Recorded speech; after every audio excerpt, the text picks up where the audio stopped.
وہاں ایک سوال کرنے والے نے سوال پوچھا بعذاب واقع، اس عذاب کے بارے میں جو واقع ہو کے رہے گا۔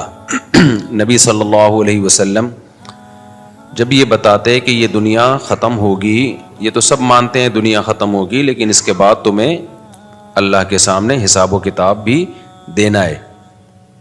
اگر برا کرو گے تو اس کا عذاب آئے گا، اچھا کرو گے تو اس کا اچھا بدلہ ملے گا۔ تو مشرکین اور کافر لوگ کیا کہتے ہیں؟ بھائی جو عذاب آئے گا تو ابھی لے آؤ، آپ جو عذاب آئے گا وہ ابھی لے آؤ۔ ایک اعتراض تو یہ کیا کرتے تھے، لِمَ تَسْتَعْجِلُونَ السَّيِّئَ بِالْحَسَنَةِ، پیغمبر کہتے تھے کہ تم بجائے اس کے کہ توبہ کرو اور اپنے گناہوں کو معاف کرواؤ، تم توبہ کے بجائے عذاب میں جلدی کیوں کرتے ہو؟ ایک ان کا مطالبہ یہ ہوتا تھا کہ بھائی ابھی آ جائے نا عذاب۔ تو نبی صلی اللہ علیہ وسلم جب یہ بتاتے کہ ایک ٹائم ہے، متعین ہے، قیامت ایک وقت پہ آئے گی، وہ تمہاری مرضی پہ نہیں آئے گی، تو اگلا ان کا سوال ہوتا تھا پھر وہ کب آئے گی، اس کا ٹائم بتائیں آپ ہمیں۔ دیکھو کچھ چیزیں ایسی ہوتی ہیں جن کا دلیل سے کوئی تعلق نہیں ہوتا، دلیل سے کوئی تعلق نہیں ہوتا۔ میں بار بار ایک موضوع کو بیان کرتا رہتا ہوں اکثر، کہ جو شخص بھی کوئی دعویٰ کرتا ہے نا، اس کے ذمے دلیل پیش کرنا ہوتا ہے۔ سامنے والا جس قسم کی دلیل کا مطالبہ کر رہا ہے، یہ اس کے ذمے پیش کرنا نہیں ہوتا۔ سمجھ میں آ رہی ہے بات؟ دلیل کسے کہتے ہیں؟ کسی شے کا ایسا ہونا کہ اس کے تصور سے کسی دوسری چیز کا تصور لازم آئے، اس کو دلیل کہتے ہیں۔ مثال کے طور پر آپ کو دھوپ نظر آ رہی ہے، آپ جب دھوپ کا تصور کریں گے لازمی طور پر سورج کا تصور آئے گا کہ نہیں آئے گا؟ یہ ہو سکتا ہے کہ دھوپ کا تصور آ رہا ہو اور آپ سورج کی نفی کر رہے ہو، ابے کیوں ایکو کر دیا، پہلے ٹھیک تھا یار۔ تو یہ ہو سکتا ہے؟ نہیں ہو سکتا نا۔ تو ہم کہیں گے یہ دھوپ دلیل ہے اس بات کی کہ سورج موجود ہے۔ اگلا کہتا ہے کہ نہیں، کوئی اور دلیل دے بھائی، میں یہ والی دلیل نہیں مانوں گا، کوئی اور دلیل دے۔ چار آدمی گواہی دیں کہ سورج موجود ہے تو میں مان لوں گا، اور چار بھی غفار، ستار، وسیم اور کلیم ہونے چاہیے۔ وہ غفار، ستار، وسیم، کلیم اس کے اپنے مامے ہیں، چاچے ہیں، وہ دے ہی نہیں رہے، وہ بیان ہی نہیں دے رہے۔ تو اگلا کہہ رہا ہے کہ نہیں جی، یہ چاروں جب تک گواہی نہیں دیں گے نا، میں نہیں مانوں گا کہ سورج نکلا ہوا ہے۔ تو جو بیوقوف لوگ ہیں نا، وہ آپ پہ دباؤ ڈالیں گے، بولیں گے تو ان چار سے نکلوا لے، زبان سے، چار سے زبان سے نکلوا لے کہ سورج موجود ہے، دیکھ اس نے کہا ہے کہ یہ چاروں گواہی دیں گے تو میں مان جاؤں گا۔ اگر آپ بیوقوف ہوگے تو چاروں سے زبان سے نکلوانے کی فکر میں لگ جاؤ گے، آپ ٹائم ضائع کرنے لگ جاؤ گے۔ عقل مند ہوگے تو آپ بولو گے بھائی یہ دیکھ لے دھوپ ہے، یہ والی لائٹ اور یہ اس طرح کی دھوپ، یہ بتیوں کی، یہ بلب کی نہیں ہوتی، ماننا ہے مان، ورنہ پتلی گلی سے نکل۔ میرے پاس فالتو ٹائم نہیں ہے کہ میں ان چاروں کو اگلواؤں زبان سے۔ یہ تو پلان معلوم، ایک پلان ہوتا ہے کہ پہلے سے پلان کیا ہوا ہے کہ ان چاروں سے یہ اگلوا نہیں جائے گا۔ تو آج بہت سارے باطل فرقے جو ہے نا، غیر مسلم بھی، وہ کہہ رہے ہوتے ہیں ہم سے ہماری مرضی کی دلیل دو، جو ہم کہہ رہے ہیں اسلام کے برحق ہونے کی، پیغمبر کے برحق ہونے کی، یا جن مسائل کو تم فالو کرتے ہو ان کے برحق ہونے کی، جو دلیل ہم مانگ رہے ہیں وہ دو۔ غیر مسلم کیا دلیل مانگتا ہے؟ جو مشرکین دلیل مانگتے تھے، قیامت کب قائم ہوگی؟ آپ کو چونکہ قیامت کا ٹائم نہیں پتا، اس کی علامت ہے کہ قیامت آئے گی نہیں۔ بے بھائی کسی چیز کا ٹائم پتا نہ ہونا، یہ اس کی علامت کب سے ہو گئی کہ یہ چیز ہی نہیں ہے؟ ایسا ممکن ہے ایک چیز نے ہونا ہو لیکن ہمیں اس کا وقت معلوم نہ ہو۔ مجھے پتا ہے میں کب مروں گا، آپ کو پتا ہے آپ کب مرو گے؟ بولو نا۔ اب کوئی ڈاکٹر آپ سے کہے کہ یار ایک نہ ایک دن آپ مرو گے، آپ کہو ڈاکٹر صاحب کیا دلیل ہے اس کی کہ میں ایک دن مروں گا؟ ڈاکٹر صاحب کہہ رہے ہیں جی اس کی دلیل یہ ہے کہ آج تک کوئی بچا ہے نہیں۔ تو کیا، تو جو ہے کوئی سرٹیفکیٹ لے کر آیا ہے کیا، یا تو کوئی اللہ کا خاص لاڈلا ہے؟ تو یہی دلیل ہے، سب مرتے ہیں تو بھائی تو بھی مرے گا۔ آپ کہیں اچھا پھر کب مروں گا یہ بتاؤ. ڈاکٹر کہ یہ تو میں نہیں بتا سکتا. آپ کہیں ڈاکٹر صاحب جب تک آپ یہ نہیں بتاؤ گے نا میں کب مروں گا, میں آپ کو سمجھوں گا کہ آپ جھوٹ بول رہے ہو, آپ کے پاس کوئی دلیل نہیں ہے. تو ڈاکٹر اگر عقل مند ہوگا بولے گا بھائی نکل پتلی گلی سے, ٹائم میرا ضائع مت کر, میں نے دلیل دے دی ہے کہ اربوں کھربوں لوگ دنیا میں آئے ہیں ایک بھی نہیں بچا, تو کیا الگ سے سافٹ ویئر اپڈیٹ کروا کے آیا ہے اپنے, کیا ہے اینٹی وائرس جلوایا تو نے کیا؟ تو یہ دلیل کافی ہے. اور یہ کہنا کہ کب مرے گا, بھائی مجھے کیا پتا کب مروں گا یار, نہ مجھے اپنا پتا ہے نہ مجھے تیرا پتا ہے, لیکن یہ اس کی علامت نہیں ہے کہ مرے گا نہیں تو. وہ کہہ رہے نہیں ڈاکٹر صاحب میں تو جب تک نہیں مانوں گا جب تک آپ یہ نہیں بتاؤ گے کہ کب مروں گا. ڈاکٹر کہے گا یا تو غصے سے ٹی اٹھا کے گن پٹی پہ رکھ دے گا اور بولے گا تو اب مرے گا, 5 منٹ کے بعد مرے گا, ٹائم بتا دیا نا میں نے. پھر بھی ڈاکٹر اس کے جواب دینے میں لگ جائے نا تو اس کا مطلب یہ بھی پاگل ہے ڈاکٹر. تو اسی طرح یہ جو باطل فرقے ہیں نا یہ بھی ایسے ہی اوٹ پٹانگ دلائل کا مطالبہ کر رہے ہوتے ہیں, اسلام پر اوٹ پٹانگ قسم کے اعتراض کر رہے ہوتے ہیں, جن میں ایک اعتراض تو میں نے بتایا, بھائی قیامت کا ٹائم بتاؤ نا کب آئے گی. ہر پیغمبر سے یہ پوچھا گیا ہے کب آئے گی. آپ سارے پیغمبر آدم علیہ السلام سے لے کے محمد صلی اللہ علیہ وسلم تک سب کہہ رہے ہیں قیامت آئے گی آئے گی, اور ہر پیغمبر سے پوچھا گیا ٹائم بتائیں, ہر پیغمبر نے کہا نہیں پتا, ہمیں وقت کا علم نہیں ہے. تو لوگوں نے کہا جب آپ کو پوری نالج ہی نہیں ہے تو آپ دعویٰ کیوں کر رہے ہیں؟ تو پیغمبر نے کہا جتنی نالج ہے اس کا دعویٰ کیا جا سکتا ہے, ہم نے یہ دعویٰ ہی نہیں کیا کہ ہمیں ہر چیز کی نالج ہے.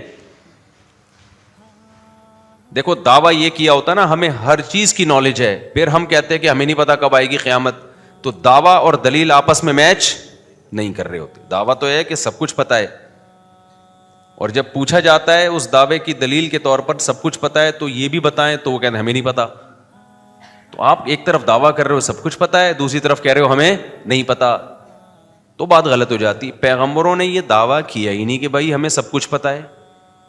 پیغمبروں نے یہ کہا ہمیں جتنا پتا ہے اتنا بتا دیا, اور یہ پتا ہے کہ قیامت آئے گی, یہ اللہ نے ہمیں بتایا. ہمارے سچے ہونے کی کیا دلیل ہے کہ ہم جھوٹ نہیں بولتے؟ وہ بہت سارے دلائل ہیں, ہم نے 40 سال تمہارے پاس گزارے, اور پھر ہمارے معجزے ہیں, یہ ایسے معجزے ہیں جو شعبدے نہیں ہیں, کیونکہ جو شعبدے جن کے ہاتھوں پہ ظاہر ہوتے ہیں وہ الگ قسم کے لوگ ہوتے ہیں, جادو ٹونے والے, ان کی یہ پرسنالٹی نہیں ہوتی, ان کی یہ تعلیمات نہیں ہوتی, وہ ماں باپ کے حقوق نہیں سکھا رہے ہوتے, وہ وراثت کے خرید و فروخت کے نکاح طلاق کے احکام نہیں بتا رہے ہوتے, وہ اخلاقیات کے پیمانے متعین نہیں کر رہے ہوتے, تو وہ اللہ کی محبت لوگوں کے دلوں میں نہیں ڈال رہے ہوتے, وہ تو اپنے قریب لوگوں کو اکٹھا کر رہے ہوتے. تو اتنے سارے قرائن اور دلائل سے یہ تو ثابت ہو جاتا ہے. اور پھر پچھلی آسمانی کتابیں جن کو تم بھی مانتے ہو وہ بھی گواہی دے رہی ہیں. تو اتنی دلیل کافی ہے ہمارے اس دعوے کے سچے ہونے کے لیے. ٹائم ہمیں معلوم نہیں ہے. تو کافروں نے بھی, اب کافر لوگ اعتراض کرتے ہیں بھائی محمد صلی اللہ علیہ وسلم اللہ کے نبی ہیں تو اتنی کم عمر سے شادی کیوں کی انہوں نے؟ کسی کی عمر کا زیادہ ہونا اور اس کی زوجہ کی عمر کا کم ہونا یہ نبی نہ ہونے کی دلیل نہیں ہے, اس کا اس سے کوئی تعلق نہیں ہے. ہاں آپ اس عمل کا ظلم ہونا ثابت کر دو, پھر یہ اس کی دلیل ہے کہ جس نے یہ کام کیا وہ نبی نہیں ہے. اور ظلم کسے کہتے ہیں؟ مظلوم پکارے کہ مجھ پہ ظلم ہو رہا ہے. دنیا میں کوئی ایسا ظلم دیکھا کہ مظلوم کہے بہت اچھا ہوا میرے ساتھ ہے؟ بھائی کوئی بڑی عمر کا آدمی کم عمر سے نکاح کر رہا ہے تو ظلم اس کم عمر پہ ہو رہا ہے نا. تو حضرت عائشہ سے نبی نے نکاح کیا, امی عائشہ کی عمر 9 سال, نبی کی عمر 49-50 سال. تو معاذ اللہ یہ ظلم کس پہ ہوا؟ امی عائشہ پہ. وہ بولتی کہ غلط ہو گیا میرے ساتھ, میرے ابا نے غلط کیا. اس وقت بچی تھیں, بعد میں بول دیتی. ہم سیرت اٹھا کے دیکھتے ہیں, جن حدیث کی کتابوں میں یہ لکھا ہے کہ 9 سال کی بچی سے نکاح ہوا, لڑکی سے نکاح ہوا, انہی کتابوں میں جو حضرت عائشہ کے حالات لکھے ہیں, ایسی میاں بیوی میں محبت کی مثال اس کائنات میں ملتی نہیں ہے. تو پیغمبر سے ظلم کا صدور یہ ممکن نہیں ہے، لیکن ظلم کی ڈیفینیشن وہ نہیں ہے جو آپ کہیں اور ہم پہن لیں. ظلم کی ڈیفینیشن وہ ہے جو ساری دنیا میں متفقن علیہ ہے، جن میں سب سے پہلی شرط یہ کہ مظلوم کہے مجھ پر ظلم ہو رہا ہے، مظلوم کو اس پہ اعتراض ہو. جب مظلوم خوش ہے اس کا مطلب یہ مظلوم. دیکھو اس کی ایک مثال دوں، کھلاڑیوں کے بلے کروڑوں روپے میں بکتے ہیں، کیا خیال ہے بھئی؟ یہ جاوید میاں داد کا بلہ ہے، اس نے آخری بال پہ چھکا مارا تھا نا ایک دفعہ شارجہ میں، ہم چھوٹے تھے اس وقت. آخری بال پہ کیا مارا تھا؟ چھکا. وہ بلہ پتہ نہیں کروڑوں میں بکا ہے میرا خیال ہے. اب ایک آدمی جس کو جاوید میاں داد سے کوئی عقیدت نہیں، چھکے چوکوں سے کوئی دلچسپی نہیں ہے، اس کو کرکٹ سے بھی میرے جیسا آدمی کو کوئی دلچسپی نہیں ہے، تو وہ ایک شخص نے کروڑ روپے کا بلہ خریدا اور فریم میں گھر میں لگا دیا کہ وہ بلہ ہے، وہ بیٹ ہے جس سے شارجہ جو کپ تھا اس میں آخری بال پہ کیا لگا تھا بھائی؟ چھکا مارا تھا. تو 1 کروڑ کا میں نے خریدا ہے. میں آ گیا جی، میں نے بیان کیا، میں نے کہا جاوید میاں داد سے بڑا ظالم اس کائنات میں کوئی نہیں ہے. 50 روپے کا بلہ 1 کروڑ میں پہنا دیا ایک آدمی کو. صحیح ہے نا؟ 50 روپے کا بلہ کتنے میں پہنا دیا؟ 1 کروڑ میں پہنا دیا. لکڑی ہی ہے تو ہے، اس میں زیادہ سے زیادہ اچھی کوالٹی والی لکڑی ہوگی. 500 کا بلہ ہوگا، 1000 کا بلہ ہوگا، 10,000 کا بلہ ہوگا. 1 کروڑ کا 2 کروڑ کا تو کچھ بنتا ہی نہیں ہے. اور میں دلیل یہ دے رہا ہوں کہ بھائی یہ 1 کروڑ کا بلہ جاوید میاں داد نے بیچ دیا، یہ ظلم کیا اس مظلوم کے اوپر، اس بندے کے اوپر، اتنی سی چیز کو اتنا مہنگا کر کے بیچ دیا. دلیل میں یہ دے رہا ہوں کہ آج تک بلے اللہ بلے اس قیمت پہ کبھی بکے نہیں ہیں. یہ تو میاں داد کے بلے کی وجہ سے میاں داد کی بلے بلے ہو گئی ہے. میں یہ کہنا شروع کر دیا میاں داد کے تو مزے ہو گئے، اس کے تو بلے کی وجہ سے بلے بلے ہو گئی. لوگ کہہ رہے ہیں بھائی کیسے ظلم ہو گیا. میں مثال دے رہا ہوں بھائی، دیکھو یہ بھی بلہ ہے، مارکیٹ میں قیمت پوچھو، لوگ کہہ رہے ہیں 4,000، کوئی کہہ رہا ہے 5,000. یار 1 کروڑ اور 4,000 میں فرق، کیا اندھے ہو کیا تم؟ عقیدت کی اینک لگائی ہوئی ہے تم نے. میں جتنی مرضی تقریریں کروں، عقل مند کہے گا بھائی جس پہ ظلم ہوا ہے ذرا اس سے جا کے انٹرویو لیتے ہیں.